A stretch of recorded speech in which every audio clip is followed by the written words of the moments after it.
Hey guys, Ty from the Bench Clear Media Network, and today we're starting a new segment that we're really excited about called Power 5. And it's pretty simple. We're just taking 5 somewhat relevant topics. We're looking at them through the lens of the sports card hobby. We're just going to talk about them. So this is our first take at it, and I'm excited today to have a really fun guest, somebody who I've had on my show before, Mr. Bunchu himself from the Wrecked Podcast. How you doing, man? Excited to be here for... Is this the first run of this segment? First run. We've done some trials behind the scenes, but this is the first one I'm going to put on air. Awesome. I'm pumped. I'm glad to be here. Sorry my lighting isn't great, but the makeup team is off today. Tell me what's up with your helmets back there. I see a Giants. Who's that? So that's Saquon. That's my PC guy. So big okay. Saquon guy. I went to Penn State myself, and I'm a Giants fan. So he checks all the boxes for you. So and then there's a Drew Brees back there as well. So they're on my desk because I'm packing up to move. So I need to I'm gonna have a nice little man cave with some display cases in the next house. So. Heck yeah. So are you moving within the same city or are you moving out of this? I'm moving 2 hours away, not even in the same state. What? Yeah. So what state are you moving to? I'm moving to New Jersey. So it's where my family is from and my wife's family. So we're moving back home. We've made the full circle. So since 2011, I've moved basically every 18 months. And so I've lived in 5 different states since then. So going home to settle down. So it'll be exciting. Yeah. Congratulations. Thanks. With the baby on the way. What a time. With the baby on the way. What a time to be alive. Exactly. What a time to be alive. Awesome. Well, thanks for joining. All right. So here's what we're going to do. I got five topics. I'm going to throw them up here. We're just going to go through these really quickly, give a little bit of a context, and I'd love to hear your response and kind of what's happening. Awesome. Cool? Sounds good. All right. So let's start with the first one. This is an interesting one to me because yesterday – PSA came out with news that they're going to allow folks to send in cards with top holders or top loaders, not just the standard card savers, which is crazy to me. I don't know how much you're into grading. Are you into grading? Yeah. Mm-hmm. Okay. Yeah. It's interesting because it's like you could, when we've done this before, you could run metrics on just the short-handed supply of these card savers and probably get a good feel for kind of what's happening in the market. Do you agree with that decision? Do you feel it? It's interesting to me because, I mean, if you're integrating, how backed up PSA is, right? So, or any of them really. So PSA, BGS, all of them, they're backed up. So I felt like this was a nice opportunity for them to say, hey, pump the brakes. Like, okay, we're they could catch up a little, right? So, the fact that they're like, hey, just keep bringing it on. It's funny, man. Like you'll send something to PSA Now and kiss it goodbye for 8 months. So the other thing is I have a stash of, I don't know, probably close to 1,000 semi-rigids. So I feel like I'm king of the castle right now. You are. Yeah. Forget about the card inside of it. Just sell the. That's exactly right. Yeah. Two thoughts on this. One, I think you're going to see a pretty substantial reduction in gem PSA 10 mint. Probably. I think the problem always has been they just move around inside the top loaders, right? So the recommendation from PSA is make sure you got them in a penny sleeve, and I mean, do what you got to do. Put them inside of another, team bag or whatever to maintain it from moving. But PSA 10 percentage dropping. It's already been dropping. It's going to drop more. That's my prediction. Probably. Yeah, I think that's a good prediction. And second, I actually don't like the decision. Yeah, I don't think I do either. Okay, good. We're on the same page. And I think the backlog is a good thing. I actually think it's a good thing because that's what I mean. The slow drip within the hobby allows all of us to buy, sell at a more reasonable pace. Mm-hmm. Well, I don't know. We'll see if that happens. Yeah. Fair point. I saw they hired like 21 people too, which is crazy. Yeah. Oh man. I don't know. It's crazy I thought it would be a good way for them to catch up on the backlog to say, hey, it's semi-rigid or nothing, That's right. We'll see how long this lasts.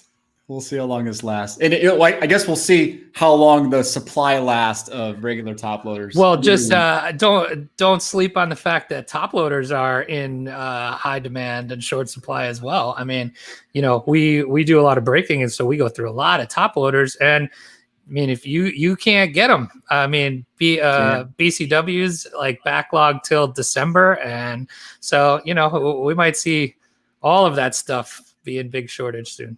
Absolutely. Well, I saw BCW, Cardboard Gold, and even PSA in their press release said they're expecting the shortage to somewhat fix itself by mid-October. That would be nice. Well, then you got Beckett coming out with supplies too, so maybe that'll. There you go.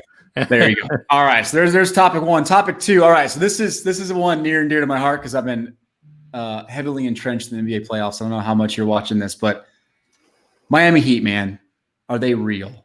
Are they real? They battled the Milwaukee Bucks, won the series. Do you believe in the Miami Heat? So it's interesting, right? Because a team like the Bucks, who is one of the heavy favorites to come out, and how much of it is the Miami Heat? How much of it is the bubble? How much of it is just not having played a wonky season here? But I don't know. The Heat looked good, right? I think that motion offense is going to be tough for people to play. I think, the other thing that you see here is, when they had the big three, it was, what is Spoelstra doing? But I mean, he's pretty good, man. So, and then I think you see, from a hobby standpoint, I think Tyler Hero's getting closer, right? I saw some chat in the Discord about Tyler Hero. So I know a lot of guys have some investments in him, and he's looking like he's getting closer and closer. And these deep runs are really good for cards for people's rookie cards like that. So no doubt. Well, you only have really 3 rookies left: Kendrick Nunn, Tyler Hero, and Michael Porter Jr., who didn't have a rookie this year, but he's officially a rookie. So it is fun for rookies. So here's the question, right? So right now you can get a Bam Adebayo silver for $800. That's his 2017, 2019-20 Hero silver for about $1,100, and a 2012 Jimmy Butler silver PSA 10 for $2,100. So all in about $4,000.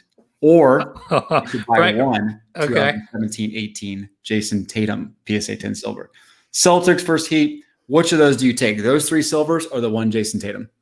I'm taking the 3 Miami Heat players. I think. I think you put all that against first of all, if you get the law of averages, I'd rather take the 3 versus the 1 every day. But I don't know. I got a bunch of buddies of mine that are Celtics fans, and even the Celtics fans are busting on Tatum in the group chat lately. So I think, that's hard to believe, but they are. So I'm taking the Heat guys. And because, if they make it any kind of series, you're going to see, I think you'll see prices go up, and I'll take the Heat guys for that price. For sure. Of those 3 on the Heat, which one are you most bullish on for prices?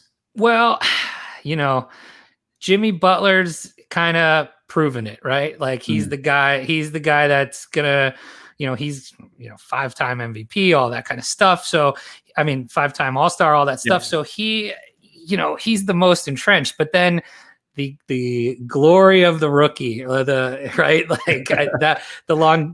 unknown, the speculation. So I like to speculate. I'm going to take the Tyler Hero. Oh, hello. All right. Well, I'm on the opposite end. I obviously gravitate away from the center position, so I would stay away from Bam. Tyler Hero's overpriced, if you ask me. Jimmy Butler, with the lack of supply, that's the guy I'm going for. That's true. That is true. Yeah, that 2012 Prism silver was tough to get. Low pop report. All right, fair enough. Okay, number 3. Colin Kaepernick in Madden 2021. Look, I know this is a polarizing topic. I saw it all over social media, on Twitter. What's your immediate reaction when you saw that headline? And then we'll break down some of the specifics that I think are pretty interesting about it. My immediate, so I've been somewhat of a pretty big Madden player the last couple of years. So my immediate one was, I wonder what he's rated. Like, I wonder what his stats are. So that was my immediate reaction. Secondary reaction is, I could see how it is a very polarizing topic. I could see how, but the thing with these Madden games too is they put these, blast from the past guys in the game all the time, right? Whether it's these legends and or just icons of the game, and whether or not, however you feel about Colin Kaepernick, dude went to a Super Bowl. He was a pretty decent player when he played, and so I can see why they would put him in the game at this point in history, right? You know what I mean? I don't know if they're calling him, hey, the best quarterback that's ever lived or anything, but it is a nod. If you, whether you like him or not, he's brought a lot of attention to the game in other than just football fans. So, what do you think? So he's got an 81 rating. Okay. He is in the top 15 of all 111 quarterbacks. Well, see, now that's that's why I see that, and I think, okay, Madden, I get it. You put Hall of Fame quarterbacks, you put quarterbacks that are retired, I get it. That's part of the process. Yep. But top 15? No, you can't do that. But don't play that game. It reminds me of, that's going to remind me of like back when I was in college, man, and Michael Vick was the guy you played with in Madden because you could just run all over the place with him and you couldn't tackle him, and that was it. If you played with Michael Vick, you won the game. That was it. It's done. It's kind of like Lamar and Patrick Mahomes this year, right? I think they're both rated 99 or whatever. Yeah.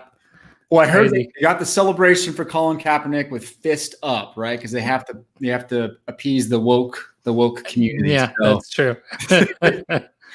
All right, so thumbs up, thumbs down on the old Colin Kaepernick. I'll give it a thumbs down based on the rating, because if he's in the top 15 of all the quarterbacks in the game, you can't give it a thumbs up. I get why they're doing it. He should be more probably like a 75. Agreed. Yeah. 75 would be a fair rating. I would take that too. All right, cool. Good stuff. Number 4. All right, so we talked about this beforehand. I prepped you really quick. Fantasy football is going crazy. NFL kicks off tomorrow night. So what I want to do is I want you to pick 5 PSA 10 NFL rookie cards. It can't be this class because we don't have those rookie cards out yet. 5 rookie PSA 10 cards, that players that you would roll with on your fantasy football card team. 1 quarterback, 2 running backs, 2 receivers.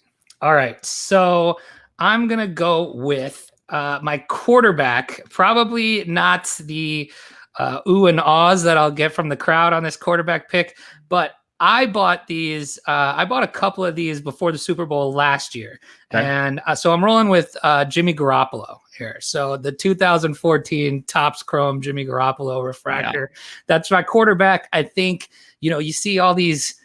Obviously quarterback driven in the hobby for the most part. So, but I think he's undervalued depending on based on what you see some of these other guys doing in prices, right? So, plus that's my, I already have some, so I'm rooting for Jimmy G. And it's like when I'm thinking about this, I'm thinking of teams that could go pretty far, could have a chance to win the Super Bowl. So you want these guys playing, kind of like we said with the, the basketball rookies. You want guys at the end of the season that are going to be left, right? So I'm going with Jimmy G. He's on a decent team. They've got a shot. So Jimmy G is my quarterback. What about you? Quarterback, I'm going 2011 Topps Chrome Cam Newton. Oh, interesting. That's a good one. I'm a follower. I'm a sheep on this one. I'm a believer in Cam Newton. I think you can grab it for just under $600. So that's the guy I would roll with. I like that. So for my running backs, one is going to be my homer pick is the Saquon Barkley. And I know, he hasn't put together the whole full season yet, but he's got the name behind him. He's got the hype. So if he does, he will rock it, right? Like he may be overpriced at the moment, and I might take the L if he ends up getting hurt. But he's one of those guys that's got the hype behind him. So if he does put together that season and comes back from injury and he goes off, I think he'll skyrocket. My second running back would be Josh Jacobs. I'm showing some love to Josh Jacobs. He doesn't fit the might be around for the Super Bowl mold, but I think I like a lot of Josh Jacobs. How about yourself? All right, I'm thinking of prices, and it's shooting from the hip, but I think you can get a Saquon for what, about 800? Yeah, I think that's right. Jacobs around 5. Does that sound about right? Yep. Okay. For me, I'm going Ezekiel Elliott. I think he's the most underpriced running back now. You can get him below 400. So wow. They were averaging 350 as of last week. That's the 2016 Prism Silver. That's a good pick. I like that. And then my second running back, this is a huge stretch. I get it. 2017 Prism Silver, Joe Mixon for 130. That was the moving average 3 days ago. Joe Mixon. 130. Yeah, that's pretty a couple good. of those you're like, wait a second, what? Yeah, that one like 40. Well, and look, like the thing with the Joe Mixon one is, he just got that deal. He's their guy, so he's he's going to be given the football. And I think Joe Burrow is going to be pretty good too, but you got to, so he's going to be, yeah, exactly. Yep. All right. Who's your receivers? All right. So I'm going with DJ Moore as number one from the Carolina Panthers. Okay. I don't know what his price is at the moment. I'm going to guess it's sub 100. Yes, I think it is. So, and that's why I'm going with him. The other one is because DJ Moore's on my breakout fantasy wide receivers list, right? So, you kind of play that game with these guys too. And then my other one would be, and this is one that I think the Steelers have a pretty good chance to take pretty far. I'm going with Deontay Johnson, actually. So I'm going away from the Juju move, and I'm going Deontay Johnson. Okay, nice. That would be, was he a rookie last year? Yes. Okay. Yes. So that would be his 19 Prism Silver. Yes. And he really hasn't played a lot with Roethlisberger. So, and he's going to be that number 2 guy. We'll see what happens. And you get a healthy Roethlisberger, he could skyrocket there.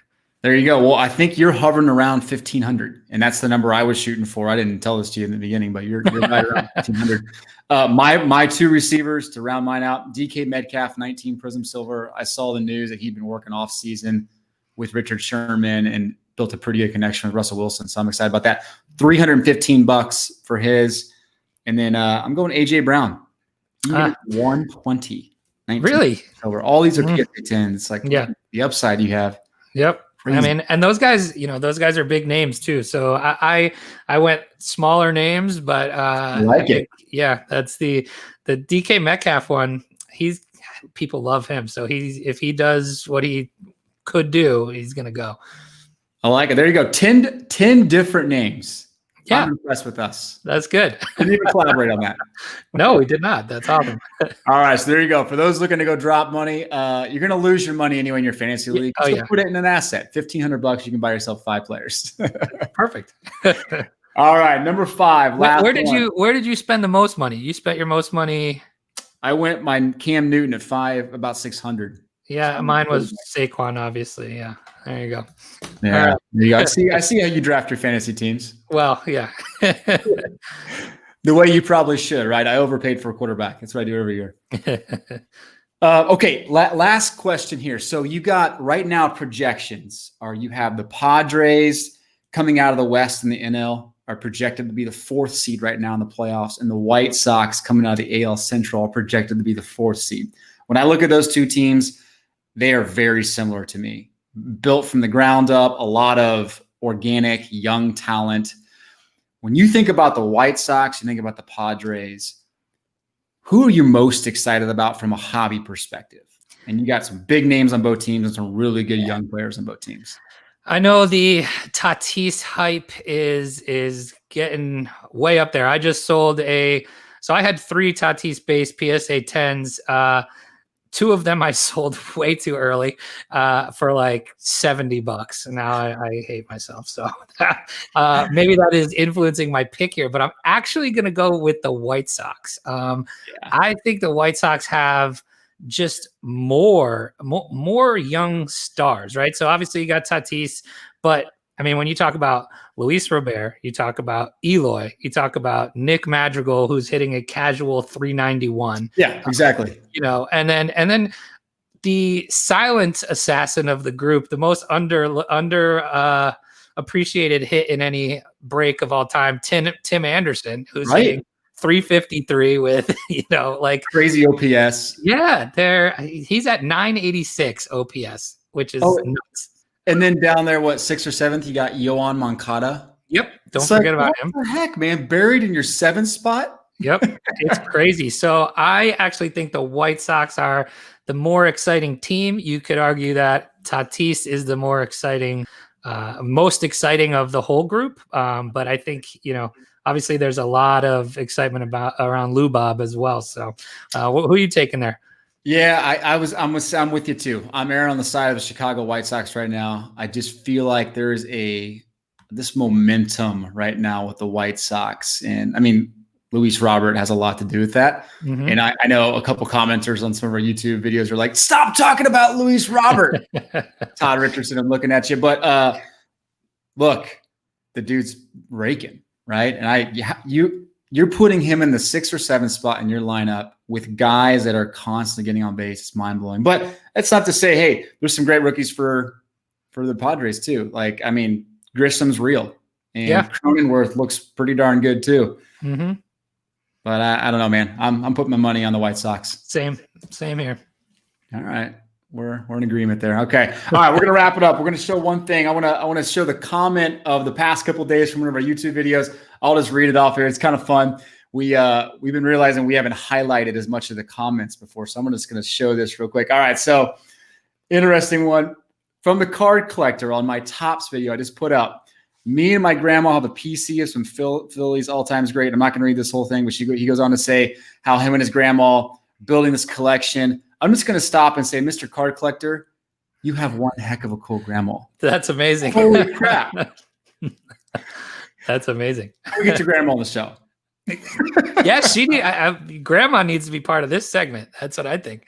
100%. Card Collector, thanks for posting that, man. We appreciate it. All right, Mr. Buncher, where can people find you?